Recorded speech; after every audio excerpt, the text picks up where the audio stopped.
Alright guys, what is up? I'm here with another video again for you. This time it's another ranking with the MCU. Last time we did all the VeggieTales movies and shows, and I thought it'd be really fun to continue the rankings I do on this channel with the MCU next up. The main line of all the releases that came out in the cinemas over the past, 15 years I think now? 14 years? Something like that.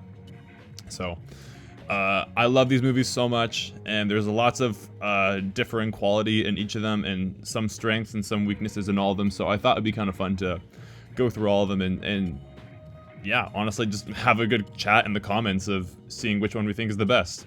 Remember, this is just my list, so it's just what I think in my opinion, so if you have your own list, let me know down below. This is basically like the main, or was the mainline stream for all the popcorn with blockbusters in the summer and the fall, like for the past however many years now. So they're sort of fading out now, unfortunately. They have their big hits every now and then, like with your Deadpool and Wolverine more recently at the time of recording this video, but yeah, it's sort of a phase in time that's gone now. So I thought it'd be fun just to look back and see all the greats that Marvel has produced, and some of the not so greats. So with that being said, let's get started. We have Iron Man 1 first up, and this movie right away, right off the bat, on the top of my head, is so incredible. It's going right up there in the incredible category for me. When I first watched this, I was decently young, but it captivated me right away of how interesting this origin story is done differently compared to other origin stories we've seen, like compared to your Spider-Mans or your Batmans in this case. Up until that point, we've seen very similar, you know, growing up or transformations, right? It's a very different arc with Tony, who's the protagonist in this story. We see him being a very selfish man to begin with, right? But then through humbling himself and through the world humbling him for the circumstances he was thrown into and the positions he's put into, he becomes Iron Man. And it's just such a fun movie too. Like, the soundtrack is incredible. AC/DC was popping off perfectly in this time period for the Iron Man movies to be very much working with them in a very good way. It fits this style of Tony and this phase of life that Marvel was in very well. Compared to, you know, I love the later soundtracks in other movies too, but this one specifically with AC/DC, something hits hard. Something hits really different about this version of Tony. You know, he's just ready for action. You know, the very dirty and rustic metal. You know, the warehouse, the shop he builds in. It's kind of like every man's dream to be like Tony in a sense. You know, to be really smart. You know, to have all these cool functioning tools and toys he gets to play around with, and you know, have a very successful life. You know, it's done in a really cool way. It's presented in a really cool way, but also it shows that that's not everything. That's not what he's about. And at the end of the movie, he's become a hero. He still has a much more maturing to do later on, as we see throughout the other movies.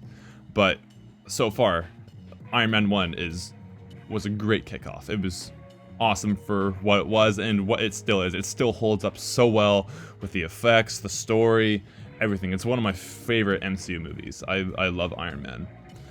Okay, next up, Incredible Hulk. I also think this movie is very underrated. It's extremely underrated in my opinion, because when it came out, it did fine, I believe, as far as I know. It definitely wasn't good as Iron Man, but I don't know what it was. Like, the fans and the critics were not the biggest fan of this one, especially looking back. They think that the CGI is weak and the story is weak, and it's more like the black sheep of the MCU, as people pointed out many times, which, yeah, it stands alone in its own area. Like, it honestly feels like it's not even connected to this universe at this point anymore, but I think that's also the charm of it, how secluded in its own world it's in, you know? So I really like it for that reason alone. The action's really good as well. Like, you get to see the Hulk do some awesome stuff. I also appreciate the fact that Bruce Banner is not getting the test and going through the whole lab process of becoming the Hulk. Because if you guys seen the earlier movie before that, which was Eric Bana, who's playing the Hulk, even though that's not in the MCU, we've seen the Hulk origin story before. Same way how you've seen Spider-Man's origin a lot of times already now, or how you've seen Batman's origin over and over again, right? So I think it's really clever just showing that Hulk is off already. He's doing his own thing already. You don't have to go back and see the whole process all over again of how he became this monster or the hero. And they're just continuing almost like a sequel / reboot. In the same way like how Force Awakens was sort of a reboot / sequel. But Incredible Hulk is much better than Force Awakens in many ways. They're not very comparable, but that's just the first metaphor I thought of. Anyway, I think Incredible Hulk should go in pretty good. It's not bad. It's not definitely not as bad as people make it out to be, but there's still some things that just kind of hold it back from just being an entertaining movie, but not the worst that everyone makes it out to be. I think it's a very underrated movie in some aspects, but it's still fun to watch. Okay, moving on. Iron Man 2. I also think this one is very underrated. The main thing I think about this movie, of what kind of holds it down from all two of these so far, is the fact that the plot lines that the story has, there's so many of them.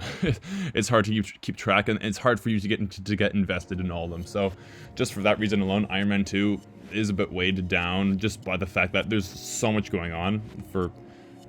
It's sort of a small story, but there's lots of small plot lines. It's almost like you could fit like a whole TV show into some of these plot lines. I feel like maybe like 8 episodes, and they cram it into 2 hours or two and a half hours, whatever the time limit is for this movie. So it's still entertaining. I still like the characters. It's the introduction to Black Widow that was really cool.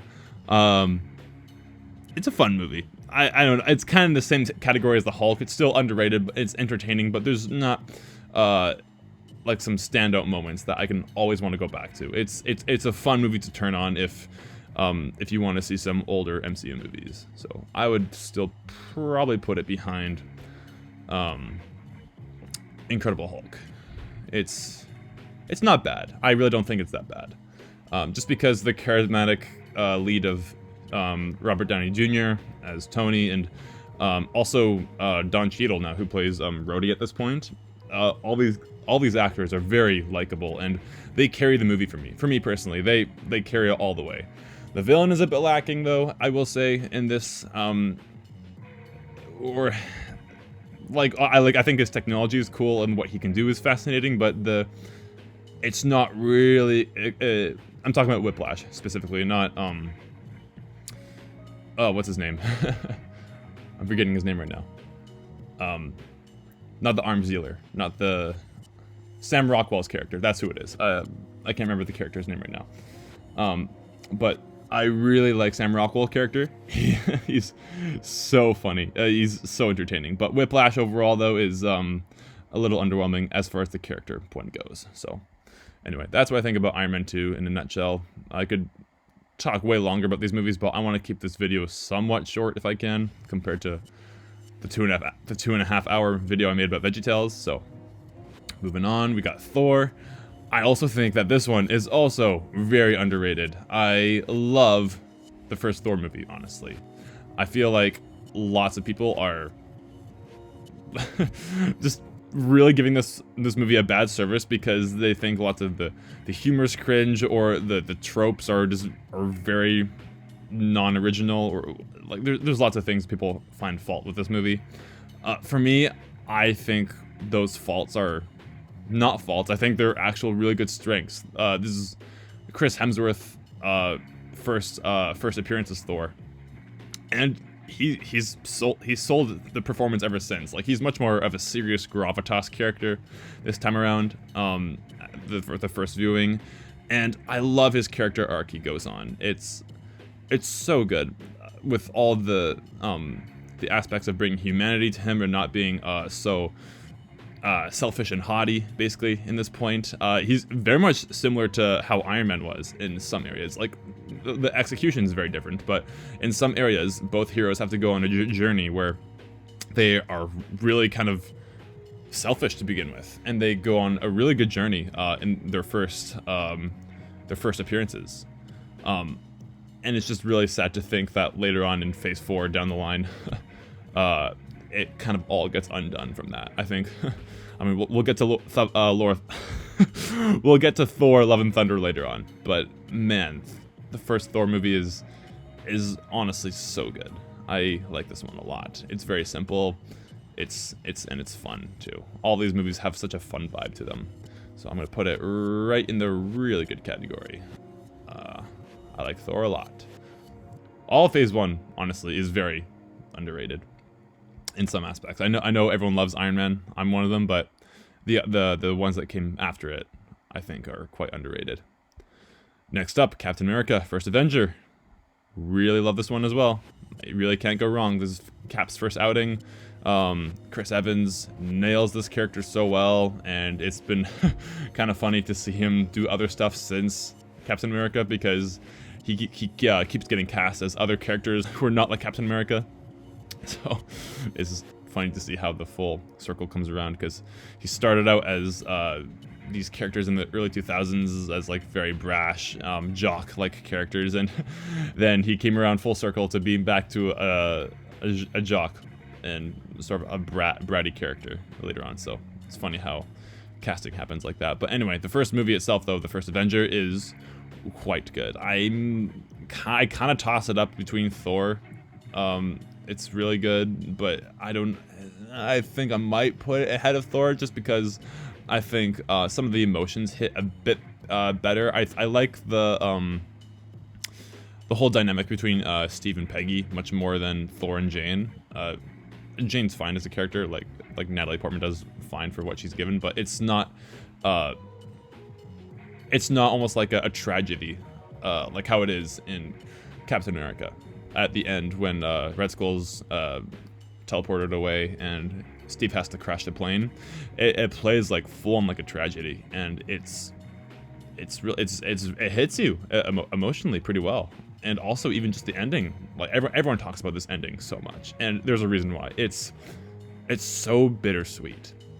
When he wakes up in New York and Nick Fury tells him that he's been frozen for 70 years. It's a great ending. The overall movie I think is still really good too, but that ending is really superb. It's one of the best, if not the best ending for any MCU movie. So yeah, there's a reason why. I think that's what gives it the tip above Thor, just for the fact of that ending alone.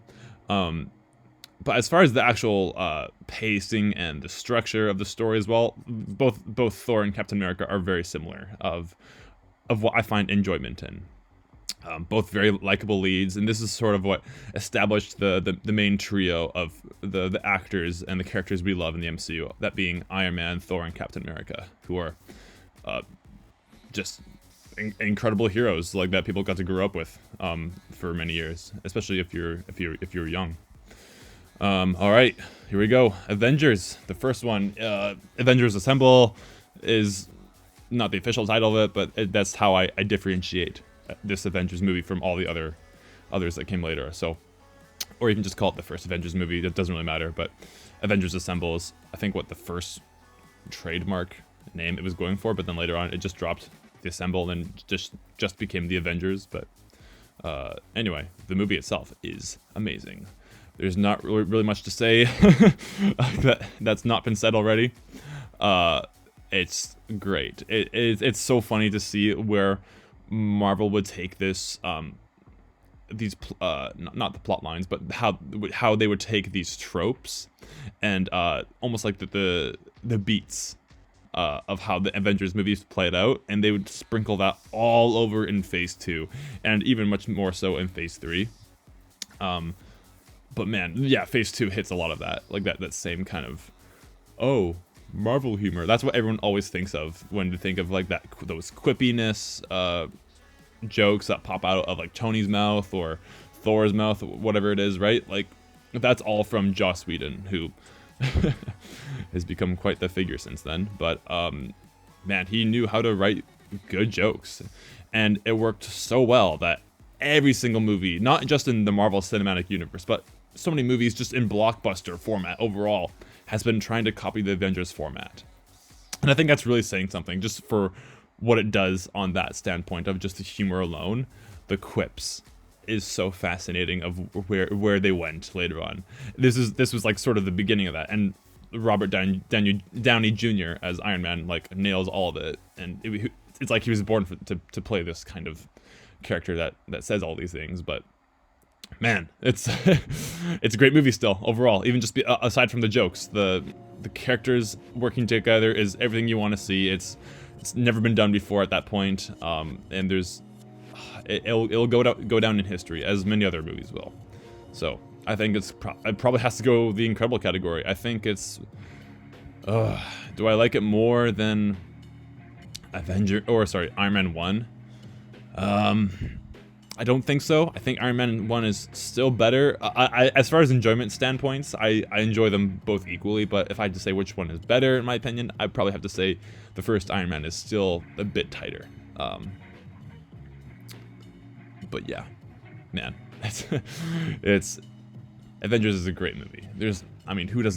Who doesn't love Avengers, honestly? Like, there's no one I can think of that says, oh, this movie is kind of dull. Like, everyone loves this movie. Moving on, Iron Man 3. This is a pretty good movie. I remember liking it enough. I think it's definitely not average. I'd probably put it in the pretty good category still. The plot line with a Mandarin is done well, actually, in my thoughts, because lots of people were upset with the twist of the Mandarin not being actually the Mandarin.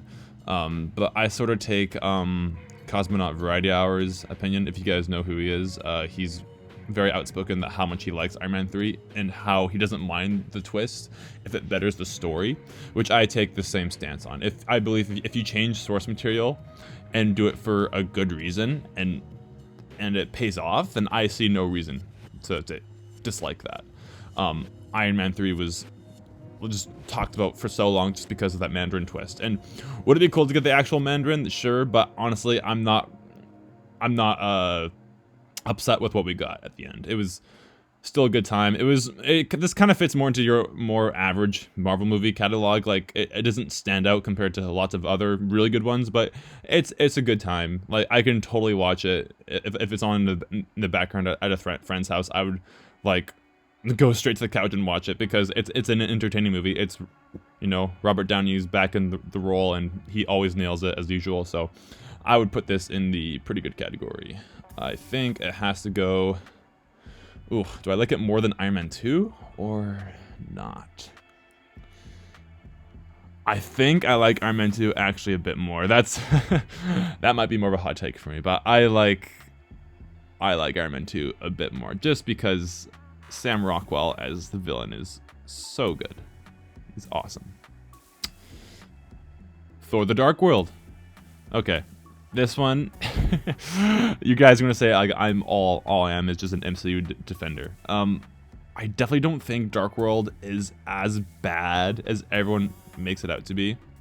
Like, I don't know. If you compare this, like the quality of the Dark World, compared to almost anything else in Phase 4, I don't know, man. I still think Dark World is more entertaining and at least fun to watch.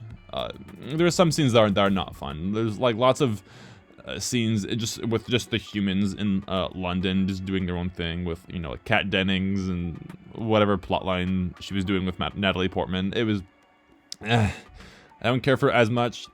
Yeah, I can see where people get the distaste for that, but everything that happens in Asgard though, I still really like. It really carries on well from the first Thor movie. And I will say though, Thor doesn't have much to do character-wise. I feel like out of all the iterations we've seen him so far in each movie, this is like the weakest I've seen something done with this character so far, which is better than portraying his character, which I will say that's better than where was it? It's better than Love and Thunder. Love and Thunder completely goes insane on what on who he is as a person. Yeah, so Dark World is inoffensive, but it does nothing exciting or new and fresh. It's just, again, it's another standard action movie, sci-fi fantasy that it's cool. I like the technology. I like seeing this world all the time, but it's very yeah, average. I would probably say it's pretty average. It's not good. It's also nowhere near as bad as everyone else makes it out to be.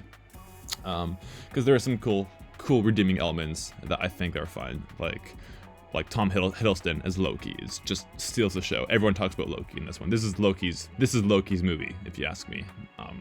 He's really good in this one, and it really sets up for more of the relationship to come with Loki and Thor later on, especially in Ragnarok, and where he ends up in Infinity War.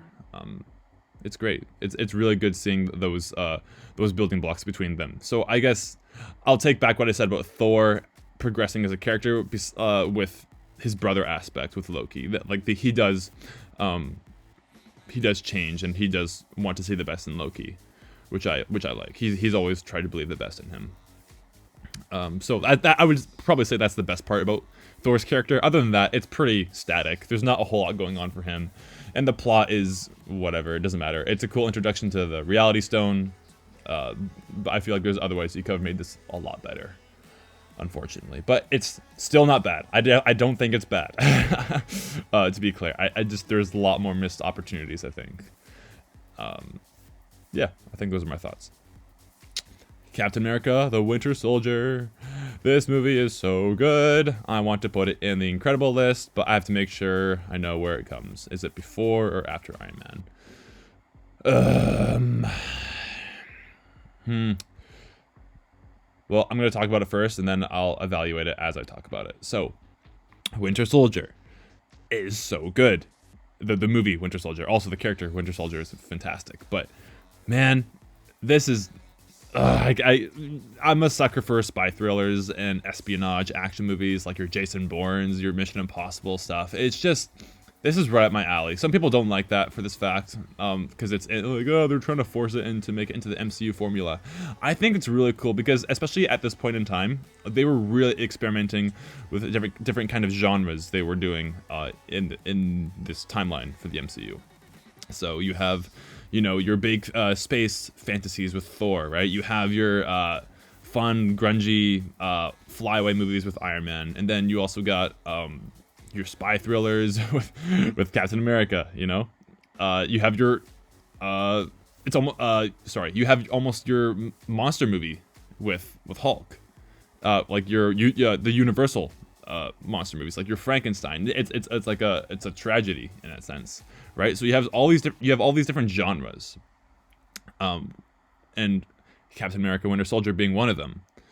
It's awesome. I love this portrayal in the movies. So, I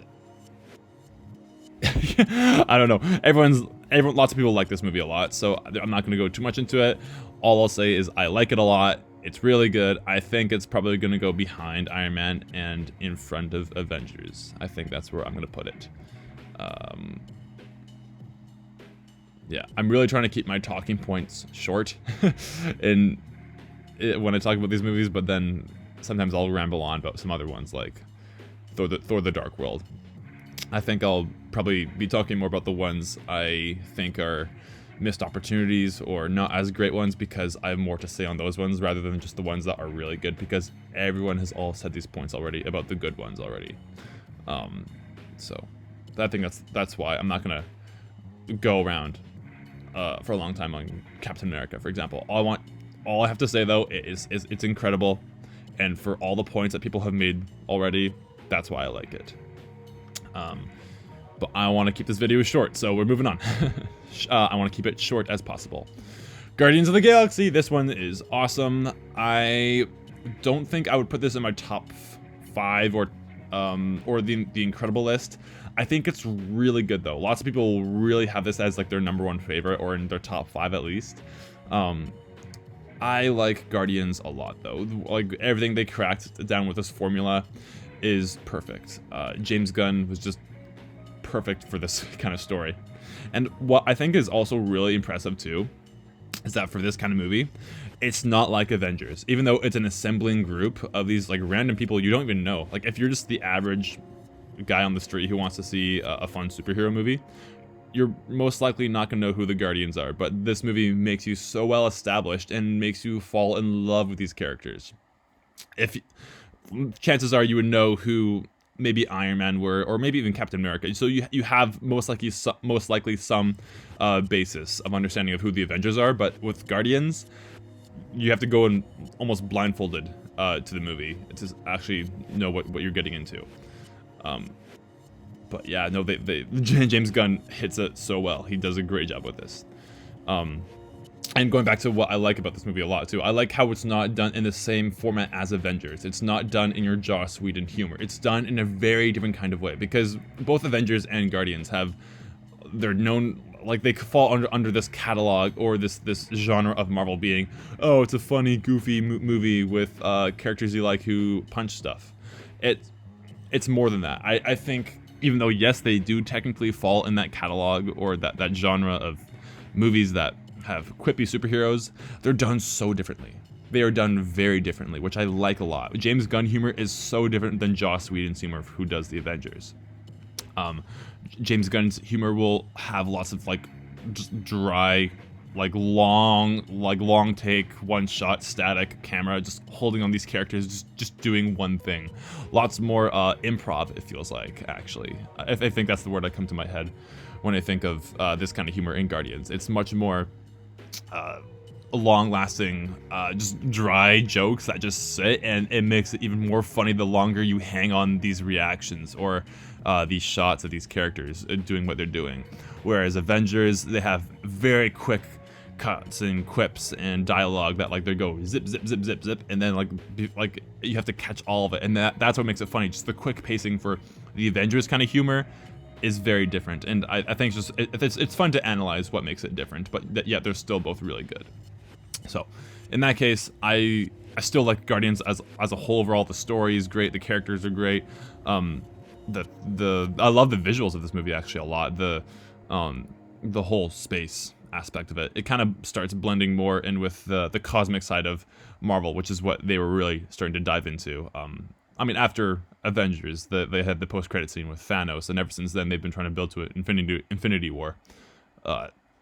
So it's really great on that aspect of just building the universe more, because lots of this point has been all Earthbound, which personally I do prefer more Earthbound hero work, but for if you want to go cosmic scale, this is how you do it. That you introduce random characters that have such good chemistry together and build on this universe, build on this world you're making. So Guardians goes in really good. I'm definitely gonna put it ahead of all the movies in that row. So it goes right here.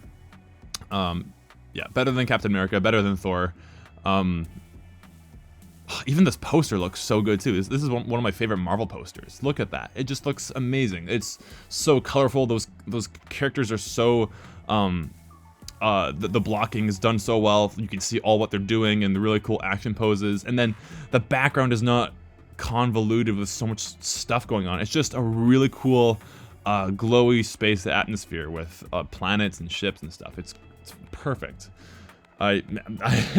Just even if you want to go on a side tangent about what all these posters look like, some of them in the earlier stages look really good. Like I love all of the Phase 1 stuff. This looks awesome. Iron Man looks great. Even the Avengers looks great. You can still see all those awesome poses in the background. It looks very well thought out. Where it starts losing me near the end is when you get to more of your Phase 3 stuff. Some of it is okay, but some of it is not good, and I'll get to those eventually still, but anyway, moving on. Alrighty, Age of Ultron. This one is okay. It's definitely not as good as the first Avengers. That's what most people and fans and critics all tend to say, and I'm kind of in the same boat. For a while, when this came out, when this movie did come out, people really liked it because just the entertaining aspect. It was pure in in that phase of the MCU formula. You know, you had your quips, you had your action, you had your blockbuster popcorn, entertaining experience. You know, so that it was fun for that part. But then later on, I think once Phase 3 was really rolling around and it was starting to break some of the mold in these tropes and this formula that this franchise has really started to create, the Age of Ultron movie sort of became more of a bad taste in some people's mouths. And then later on, once Phase 4 rolled around, I think lots of people started to look back and they were like, oh, it's not that bad anymore. Age of Ultron, it's pretty good. And that's kind of my consensus now too. Like it started as I liked it, not as good as the first, still fun and entertaining, and does set new grounds of where this franchise is headed with the whole Infinity Saga. But then also lacks in some other things with just more so of having us invested in the plot itself with Ultron and the whole climax of the movie and just everything that happens inside it. There's really entertaining aspects and scenes in the movie itself, but the overall story is a little bland and a little forgettable. So that's kind of what most people say about this, and I'm sort of now in the same category. So like I was saying before, people liked it for that reason, and then later on, once Phase 3 was really starting to break the mold in some cases for the better, Age of Ultron was like, not as good anymore because it's not doing anything new. But then once Phase 4 rolled around with its somewhat lower quality in lots of aspects of their newer films, the Age of Ultron started to come back again in some more glowing reviews, looking back on a good retrospective level. So that's basically all my thoughts the exact same way. I sort of followed the same public opinion for this movie. So fun stuff. Still, characters are very entertaining. Again, if this movie was on, I would have no problem watching it at a friend's house, or even if I just turned it on because it's been a while since I've seen it. Because there are some really great moments in this. Just the overall scenario and just the overall plot and the story and everything that leads up to what we're building to. The actual result of what we're building to is more fun with Infinity War and a lot more impactful rather than the actual Age of Ultron movie itself. So I think for that reason, I'm going to put it in the average category. I would definitely put it ahead of Thor: The Dark World. But it's not my favorite, unfortunately. But it's okay. It's harmless. I'm starting to look at my list again. Do I like Thor? No, the first Thor movie more than Age of Ultron? You know what? I think I need to bring Thor down a notch again, because just looking at all the movies right now, I don't think Thor deserves to be that high. I think we need to bring him down just a tiny bit. I think I'm going to put him behind Incredible Hulk. Nope. No, that's not true. Ahead. He goes ahead. Yeah, I just want to make sure that my thoughts are still consistent and fresh, and especially with matching up to Age of Ultron, I think that makes more sense now. Okay, moving on. Ant-Man. This one is also one of the best standalone superhero movies, in my opinion. I think it's much better than some of the other earlier Phase 1 movies. I think it goes in the really good category, just for the main reason of Scott Lang is an incredible protagonist, because he's not from this heightened, incredible origin, you know? He's not, like, even Captain America, to an extent, even though he was a regular guy, he was given super soldier serum, right? Or even Tony Stark, he's a brilliant mind. Yes, he's still a man, right? But he has a brilliant mind. Same thing with Thor. Thor is a demigod, you know, all of that, right? And Scott is just a dude. He's just a guy from the street, which is something I love. He's just given a suit, and he's always sort of stayed the same. He's never been, he's never went through a whole character arc, but he's put in these scenarios where he has to do the hero work, right? Sorry, I take that back. I guess there's more of a character arc with him, with him being a criminal and also him actually finding a good reason to push forward with his new life as Ant-Man rather than just being a crook.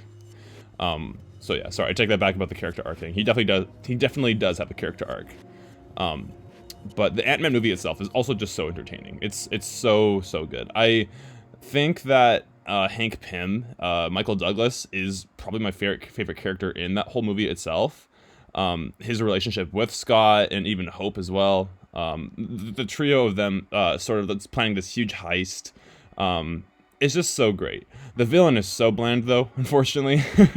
Lots of these Marvel villains in this day and age, in this time point with Phase 3 and end of Phase 2.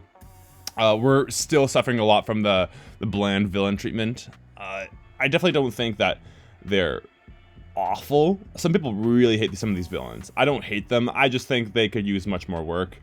It was definitely around the time of, like, Homecoming or even Guardians 2 where they start to step it up again with their villains. Yeah, they vary up to that point, but still they start to improve at once Guardians and Spider-Man comes around.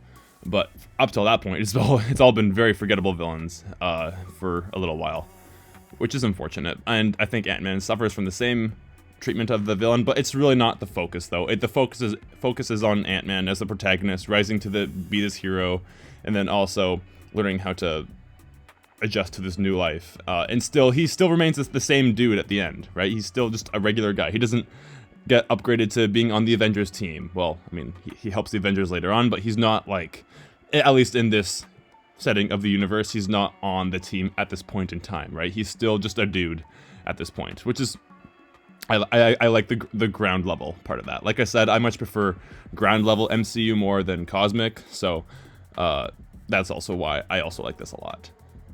Yeah, so for that reason, I think it's also going to go in the pretty good category. Or should I put in really good? I think it should go in really good. I think I would put it somewhere beside the first Avenger. I love these equally side by side. I think Guardians is still better than Ant-Man, obviously. I'm just trying to figure out if Captain America is better. I think Captain America is better just by a tiny bit. Just by a tiny bit. Ant-Man is a real good time, though. Yeah. Those are my thoughts. Moving on. Captain America, Civil War. This one is so good. It's basically Avengers 2.5 or 2.0, whatever you want to call it. It's 2.5. It's the third Avengers movie before Infinity War, essentially, even though it's called Captain America. That's what everyone's pointed out, and I figured I'd point out the same thing again. And it is such a dense and heavy story with everything, with all it entails. There's so much going on. I can't even begin to start of what I love about this, but all the branches of where the story goes with all these characters, they all have really believable wants and needs, and they try to achieve them. That makes sense, right? Tony and Cap have these very realistic wants and struggles they go through, but the audience completely understands it. Like, these are points that have been said before, but I just want to highlight the ones that I think are really important to list again, like this point, that the arguments of where the ideologies are coming from are both so real, and they make both sense. They both make so much more sense. So the action is incredible. It's very much a spin-off, or just a continuation of the Winter Soldier vibe of the spy thriller. You know, the Russo brothers came back to direct. I think this was their second Marvel movie that they've done at this point already, and then they went on to direct the next Avengers movies. But what they did with all these characters was foreshadowing of what they could do with Infinity War and Endgame, like with the gigantic cast and crew they had from all these movies and all these genres, blending them together. This was like the prototype. This was like the template of a little taste of what they could do with this idea of bringing all your favorite heroes together. It's like a big bin of action toys, action figures, I mean, and just playing with them and doing all the best things and best fun interactions ever you can think of. And And I love also how Civil War gets so serious near the end. It's like the airport fight is really fun, and it's like a dream come true if you're a comic book fan or just a nerd in general. It's literally everything you want to see. But at the end, it's not fun anymore. This is life or death, where Tony is trying to kill Bucky because Bucky killed his parents.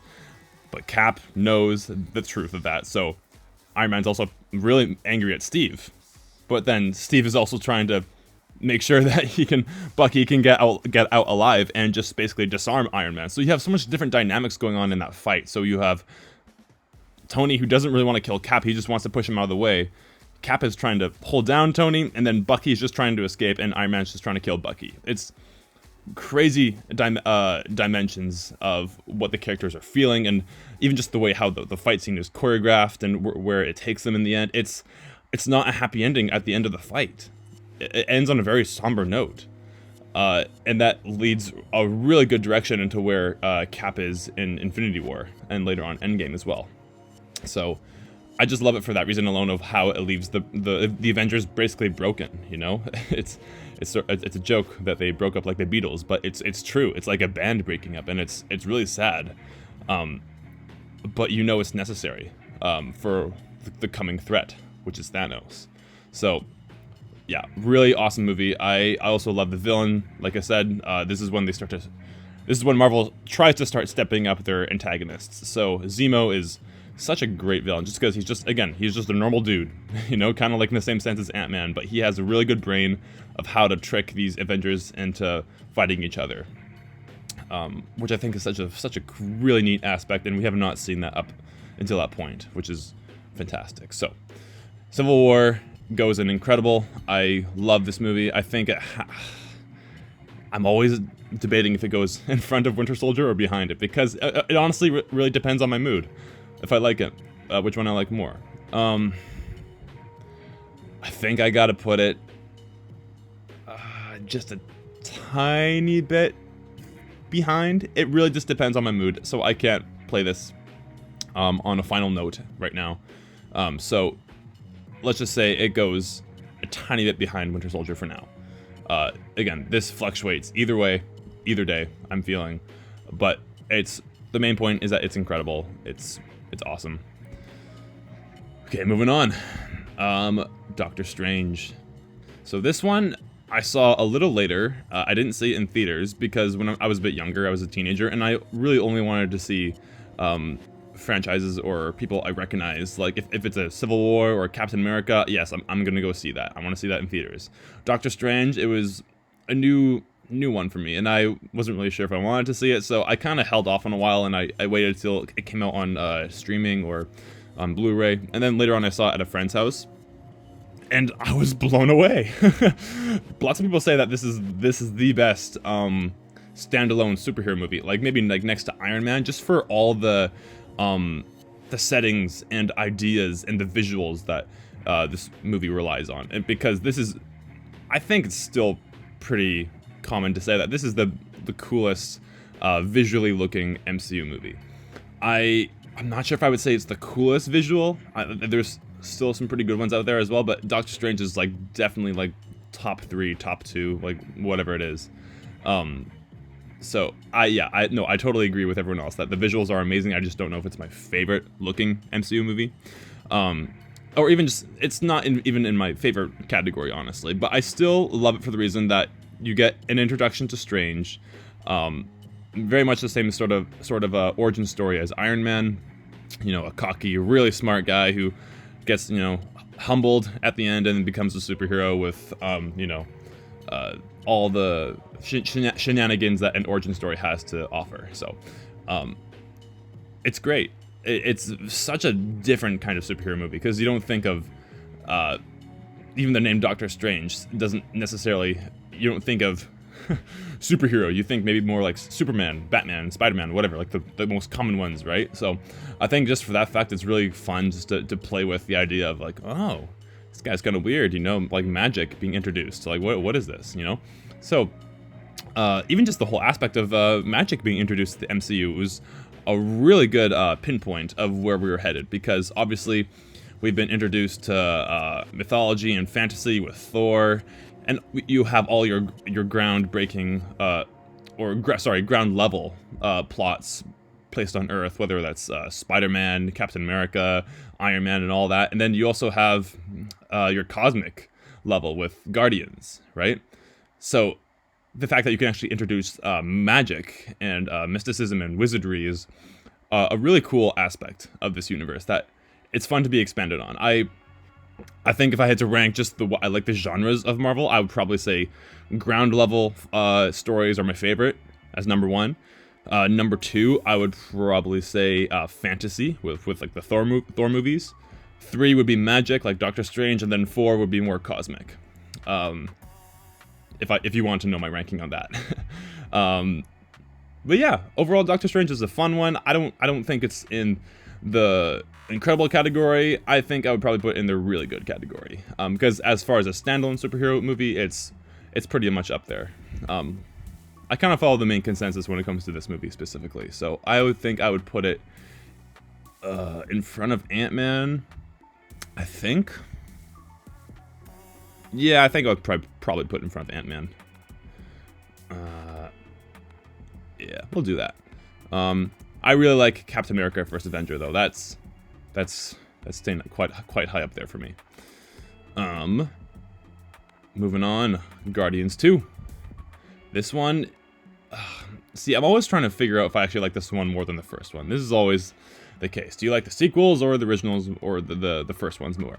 And I think I like Guardians 2 a tiny bit more. The plot is not as tight as the first one, but the characters have so much more depth in the second. And I honestly even love the villain way more. Like Kurt Russell as Ego is incredible. Like what an antagonist to give Peter, or just the Guardians overall. He's definitely by far in my top 3 MCU villains. He plays like the friendly father figure that like it feels comforting to see him in the first half of the movie, and then all of a sudden you see his true intentions and he just turns on you, and he's really scary actually. Like I remember when I saw this in theaters, I remember seeing this and I was really shocked, and I was like a little frightened for the heroes. I was like, how are they gonna get out of this? I was just really invested, and it still holds me to this day. I think Ego is really one of the top 3 MCU villains for me.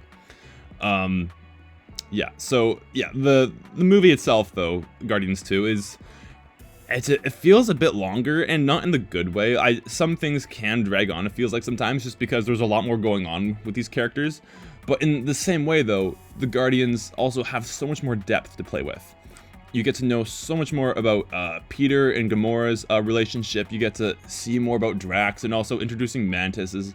That's when Drax became like not just like a funny character in the first movie. He was actually like one of your favorites. This is when it was hard to decide which one was your favorite Guardian. You were like, oh man, I love Rocket, but I also love Drax, but Peter's great, and Gamora's awesome too. Oh, and Groot's so cute, and Groot is awesome, you know, and like you have so much more dimension and depth with these characters, which is my favorite part, and I think I prefer that more than a tighter story with really good gags, which is much more of the first one. The first one still has some good emotional beats too, I will say. It 100% has that, but I think the fact that it goes more in depth and explores those characters and those relationships more is what makes it for me. So even if it does feel like there's some things that are a little extra, or even like just a little bloated storyline wise, it doesn't bother me. Even Yondu being a whole on kind of 180 switch character, because in the first movie you see Yondu kind of just be just more of almost a background character in some sense. He's not in it much, but then all of a sudden you get reminded, oh wait, this guy's not only an actual character, but also he is a full-on 3-dimensional character that has thoughts and feelings, and then all of a sudden he sacrifices his life to save his basically a foster son, and it's so heartwarming, it's so touching, and the fact that the classic line, he may have been your father boy, but he wasn't your daddy, it still hits me hard. It's such a good line. I really love Guardians 2 a lot. Yeah, the more I talk about these movies, I actually get to have a final sense and judgment of where I want to put them on the scale. So I think I would definitely put Guardians 2 and the really good, I think I have to put it in front of the first one. I will say though, the poster for Guardians 1, I like much more. If if you guys are interested in the visuals of these posters, I much prefer the first one more. Just it's much more solid, and you can see what's going on in the second poster. It gets a little harder to make out. I've talked a few times about the posters already. Some of them are great, some of them are not so great. I think like Ant-Man's poster is a little bland. I feel like there's more stuff you could have done with him. Doctor Strange's looks awesome. Captain America is pretty good. Even the Phase 1 posters actually are some of the most better looking ones than the later ones, in my opinion. You know what? We could actually even save like a whole ranking just for the posters alone if you guys wanted me to, so let me know. Anyway, moving on. Spider-Man Homecoming. I like this. This is a pretty good movie. I liked it a lot when it first came out in theaters, but over time, it sort of weighed my opinions down more and more, in not such a good way, unfortunately. The thing I do respect about this movie, though, is that I like that it's part of a trilogy itself, and the whole trilogy is treating itself more as an origin story rather than just one movie would be. So I appreciate it for that aspect, because Peter basically goes through a bunch of growth in each movie. But it's basically when, at the end of No Way Home, when he becomes the actual Spider-Man that we all know and love. And I think that's awesome. That was really cool. That was a really cool way to subvert the audience expectations in a very fulfilling way, and not in a way that takes away anything. So I like it for that reason, for the trilogy alone. But the first movie, it's fun. It's a fun, good time that takes Peter, like Tom Holland's Spider-Man in this universe, on his first big journey. And I love that he's street level. Lots of homage to your classic teen comedy movies, especially lots of homages to Ferris Bueller's Day Off, it's really great. That's really fun. And I think that's when it's at its highest. That's its strength, when it plays into the high school aspect of these are just normal kids doing normal high school stuff, and not in a dated tropey kind of way, like you see from these, I don't know, 90s shows that played high school kids, or even in the previous Spider-Man trilogies, like the Tobey Maguire trilogy, and even Andrew Garfield's 2 movies he had. I still like those movies a lot, even Andrew Garfield's a lot. But the high school aspects were always done in the way you always expect. It's very over the top, very corny, very standard in the sense how you expect a high school movie experience would go. But Homecoming treats it differently, and it treats it much more in a realistic setting, in a realistic setting where there's superheroes and there's a man who can climb on walls. But it's done well. I like the implementation of how Tony sort of takes the Uncle Ben figure in this world. So there's lots of things to like about this. And also, Michael Keaton rocks as one of the best Spider-Man villains put to screen, in my opinion. I love Michael Keaton. And also, just, it's been said before, but that twist again with Liz's dad being the Vulture is just so incredible. Like, I love showing this movie to anyone who's not seen it before yet, and they just go in shock as soon as they see Michael Keaton open the door. It's such a great reaction. It's a well paid off surprise too. It's not just for the sake of making the audience's head spin for just the sake of that. It pays off, and it's a really good twist that makes sense. So yeah, all the good stuff. I also like how they treat the next stage of where the Avengers are going. Like, they sell the tower, and they're moving more to their classic base of where they kind of stay on, as far as I know, for the rest of the series up until this point. And honestly, I like Avengers much more when they stay in their tower, and even before that when it was Stark Tower. But that's just me, though. I like that setting personally more than the base they have now currently. But it's an interesting point to see of like where this setting and where the side stuff you don't think about, but where it goes. You know, like even at the Battle of New York in the first Avengers movie, you don't really think of the aftermath even though it shows people in peril and they're in trouble and things are exploding all around you and the city's being destroyed, you're not thinking about what's going to happen to all these people's jobs and their resources and how are these families going to survive. Like, you're not thinking about that, right? But then all of a sudden in Spider-Man Homecoming, you get to see what the regular day people are living like with this alien invasion and like what people do, whether they profit from it or whether they suffer from it, all these kind of things. Those are really fun and interesting things you can do with this kind of universe, and don't just take it as Michael Bay dumb Transformers action. They make it a reason of what happens with the side aftermath, right? Because you have the characters in the forefront and their story of what they're going through, but then you also have like these background elements that actually make you wonder, like, whoa, what happened to the big space whale and the Chitauri? Are they just chilling there? And yes, they are. And what's going to happen to these guys who make weapons and are arms dealers who do this illegally and all these things? It's really cool inventions and choices writing wise for the script of where you can what you can do with this setting and this background, aside from just how good the characters can be. And that's something I also really appreciated. That even when I was young, like a teenager, when I saw this, I think that was a really cool detail they added. And they kind of kept faithful to that throughout some other movies too, of just like, oh yeah, the background character you saw like 7 movies or 8 movies ago, yeah, he's back here and he has a big role now because that's just what we do. We don't forget people. Sometimes the later movies can in Phase 4, but Phase 3, they did a really good job of making everything matter for a reason and not just things happening just for the sake of things happening. So, yeah, that was more of a side tangent for how much I respect Phase 3 of Marvel, but that also links back to Homecoming. So I think I'll put Homecoming in pretty good. I like it more than Thor. I think this goes in front of the pretty good category. If I can ever make it up there with my small mouse. Amazing. Okay, awesome. Moving on, Thor Ragnarok. This one is aged so interesting because Thor Love and Thunder, I have lots of thoughts to say on that, so hang in tight for that. But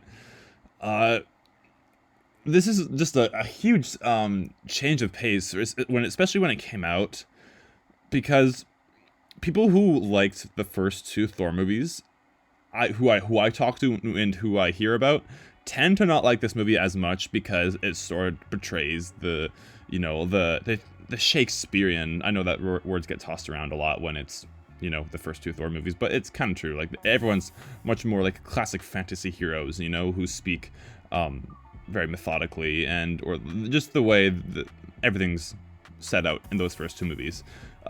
People who like those ones will not like this one as much because it's goofy and it's jokey and it's a Marvel movie, because that's the Marvel formula now at this point. So, and I understand, because for me being a fan who appreciates the first 2 Thor movies more than others do, I can understand where people are coming from when they say they don't like this. But I'm not in that camp. I still like Thor quite a lot. When this first came out, I thought it was spectacular. I thought it was like in my top 3, or even at this point, it was actually maybe even my favorite Marvel movie. I really love Thor Ragnarok. I just think for the fact of how it's aged and also how much of Phase 4 there is, and also kind of foreshadowing of where this kind of humor of Taika Waititi's writing would go with Thor Love and Thunder, that's weird to think back to now, seeing of that this was sort of like the beginning of that, because Taika Waititi was doing so much with Marvel and Star Wars and like whatever else he was doing at this point, because this movie was what really broke him out into the mainstream audience. And then he did some other really good movies, like he didn't direct Free Guy, but he was a part of Free Guy, which is fun. And Jojo Rabbit, oh man, that was a really good movie, and like he still made sure that the jokes did not outwit the seriousness or the pacing of all of that. And Thor Ragnarok is in the same boat, where it's still really funny and obviously goofy. It's a full-on comedy. This movie is so much more funny than so many other movies. It's probably on the same line as the first Avengers movie, honestly, as far as like the quips go. But the seriousness, when it gets serious, it is very straightforward, and I love it for that part. The whole everything with Odin and Loki is still treated so respectfully, which I love, because honestly, even though I'm talking about how good that part is, I'm not even sure, like, thinking about it now, if that was actually even Taika Waititi doing that. Maybe it was, I don't know, but I feel like maybe at this point in time it was maybe Kevin Feige who was trying to keep those story lines in the forefront, to, like, almost like whispering to Taika, like, hey, let's not butcher this. Don't make this all a big, stand-up comedy routine. Like, there's still some weight we need to add to this story, which I'm glad they did, because if it was just pure fluffy jokes that you would like in the moment but then would age away, I honestly don't think I would like this movie at all. It would probably be in the exact same category as Thor: Love and Thunder, but for the fact that it still stands true to the weight of what it needs to set out, like with Hela taking over Asgard and Ragnarok happening and the gladiator stuff and all of that, even Odin leaving, and my favorite part about all these movies is Thor's relationship with Loki, and Loki as a character himself. I love those parts, and they stick through with that and stay true to that with Ragnarok.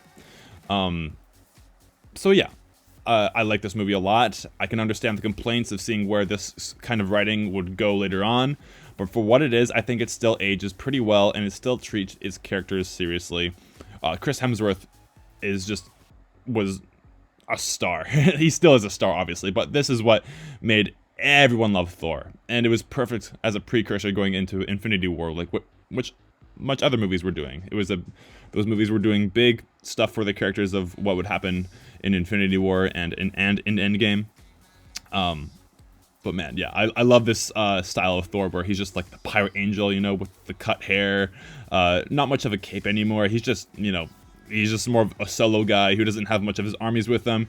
He doesn't even have Mjolnir at this point anymore. He's just a demigod who's a pirate angel, and he can summon lightning anytime he wants. It's awesome. And I have to talk obviously about that, the end climax in Asgard with Hulk fighting the wolf and Led Zeppelin pumping in the background. Oh my word. It's like a full-on 80s metal album cover, and it's perfection. It's played so well, and I could talk so much about that climax. It was awesome. So yeah, I like Thor a lot, Ragnarok. It's a little scary to see watching back of how this style of writing would lead us later on, which is unfortunate. But for what it is, it's still a really good time, and still pays much more attention to its characters more seriously, which I appreciate. So I'm going to put this in the pretty good category. I think I would probably put it... Oh, do I like it more than the first Thor? That's hard to say. Some people would be like, obviously, yes, I love it more than the first Thor. I don't know, though. This is really hard to make on the spot. I think for now, I'm going to put it ahead of first Thor. And a little bit behind Homecoming. Yeah, that sounds about right. Honestly, Homecoming and Thor to me are kind of the same thing of what Winter Soldier and Civil War are to me. They're much more back and forth. It really depends on my mood of whether Thor or Homecoming is better, but at this point, I'll just leave it as is right now. Alrighty, Black Panther. Oh, man, you guys are not going to like me for this. I think Black Panther is extremely overrated. Yeah, I can try to get into why I think that's the case, but essentially, I think everything they try to do with T'Challa, the main character, who is Black Panther, I think there's no story for him. It's very dry. There's nothing interesting about him in this movie to me personally. They're kind of playing up more of like a Lion King plotline for him, but everything else they did that was interesting was all in Civil War. He was so much more engaging for all the things he had to learn and go through with the death of his father and learning how to forgive, and that movie wasn't even about him, but they still did such a great job of characterizing him. So I don't know. I still can watch it fine. And the villain, obviously, Michael B. Jordan, is the obvious standout. Like, everyone has made this obvious already, but Michael B. Jordan as Killmonger is top 3 villains. Like for me, I think it goes Killmonger, Ego, Thanos. Not in that order, but those are the top 3. I love those villains. For a while back then, I would probably say Loki, but Loki's not much more of a villain anymore at this point, so I don't really feel fair ranking him at this point. But yeah, I love Killmonger. He's a great villain. Everything else about the pacing in this movie is really whack to me.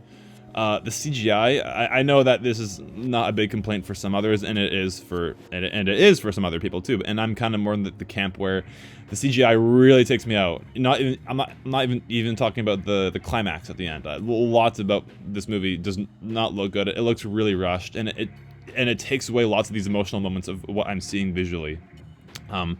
Normally that's not always the case with a bunch of movies I watch. I can always, get away with that, and I can watch the movie fine for whatever I'm seeing. But in this case, time around, it just feels like Marvel was really trying to pump this one out fast, so they could get everyone invested for Infinity War to come along. Yeah, so that's the unfortunate part. I really don't think I ever really want to rewatch this movie personally, just for the fact that the story is, it's kind of bloated, and even that part, it's a little lagging. But man, Killmonger is so good though. Oh my gosh, I love Killmonger. This is really hard because I don't think the movie's great. I don't think the protagonist is that really great. He doesn't do much depth in growing. But man, Killmonger is great. So this is a struggle for me. So where to put it? I don't even know if I want to put it in average. Do I put it in not great but still watchable? I think I would have to. So I'm not going to put it in not good. I definitely don't think it's bad, but I think out of all these movies so far, it's probably my least. It's still watchable just for the fact that Killmonger it's such an engaging villain, and he has so much to do. He demands the presence. He demands the screen. Like, this is when Michael B. Jordan was just like popping off with all of his movies. I think Creed 2 was coming out at this point as well. He was just a mega star. He was a huge hit, and he's still a really big star right now, but like 2018 was his year. It was crazy. Yeah, man, such a good movie. Or sorry, I'm just thinking about Creed 2 now. Black Panther is fine. It's not great to me, but I think it's still watchable. So yeah, that probably is my most hottest take so far right now. Yeah, I'm sorry guys, I don't love Black Panther that much, but the villain is tremendous. So take that how you will. Okay, moving on. Avengers Infinity War. Okay, you guys know where this one is going. You guys know where it's going. After I get my mouse to cooperate with me. It's going right there. Yep. Infinity War is the best Marvel movie of all time, of the cinematic universe. It is so good. This movie feels so grand, so epic. I just remember seeing this in IMAX, and or was it IMAX, or it might have been just a huge screen at my theater. I don't know, but man, the first thing I want to talk about, we'll get to everything later on, but the visuals is insane. I just think about when I see Spider-Man hanging off that big donut ship, and he's trying to hold on for his life while also trying to like keep his oxygen flowing correctly as he gets closer to the space atmosphere. Oh my word, I've never seen any better Marvel CG. Actually, I don't know if I would say that, but it's really good CG in this Marvel movie. there's other Marvel movies that have really good CG too, but this one with Infinity War is, so many good iconic locations. This is my most favorite cosmic Marvel movie. I know I said I wasn't the biggest fan of the cosmic level scale with the Guardians movies. Nothing against the movies themselves. I just don't love the setting compared to ground level. But man, everything feels so gigantic. I feel like I can walk in these worlds. I feel like I can just be with these characters in their ships or on these planets or wherever it is. It is insane how big this movie is because obviously the budget was enormous, obviously. Yeah, I love the look of this movie. All the characters are incredible. That's more to say how they were all built up in the previous movies, but still, I think everyone is on point here. Thanos, with his debut movie, even though he's had a bunch of post-credit scenes building him up and all this talk about him in Guardians and all that, it's paid off, because despite everyone saying, oh, Thanos is a big bad, watch out, it's hard to sell the audience on that kind of thing. But as soon as you see the opening with the Guardians ship being refugees, and their ship is taken over by Thanos' warriors, and Thanos himself is on board, he's wiped so many people out, and he's just holding Thor by his head, and he's just squishing him with the Power Stone. It's like, oh my gosh, this is how we're starting it? Thor is at Thanos' mercy, and not only that, but he takes the Hulk out in the first, like, 4 minutes of the movie. It's just everything you want to see. Like, not only does it fit on, like, I want to see the Hulk fight Thanos just on a pure action figure nerd basis, it works on a story level so well as well. It's I smile so much looking back of how much I love Infinity War. Yeah, I don't know what else to say that of what that hasn't been said already. This movie is incredible. Infinity War is really good. I think it still lives up to the hype when it first came out. It hasn't gone down for me. It stays exactly the same. It's exactly what you need to see in this kind of cinematic universe. It's everything that's been building towards this. And not only that, but the ending is awesome too. Like, I was not the biggest comic book guy watching this, going into this movie, so seeing everyone get dusted was a huge surprise to me. And yes, I did shed a tear when Spider-Man died as well, when he got dusted away. And it just ends on a cold, empty note with no soundtrack. All these heroes are just standing, looking for where everyone has gone, but they're all wisped away by Thanos' snap, and it's perfection. And then we end on the farm scene with Thanos just sitting and looking at the sunset.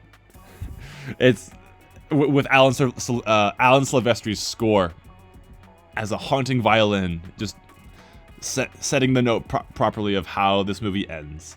It starts grand. The whole movie is gigantic and big, and the literal universe is at stake.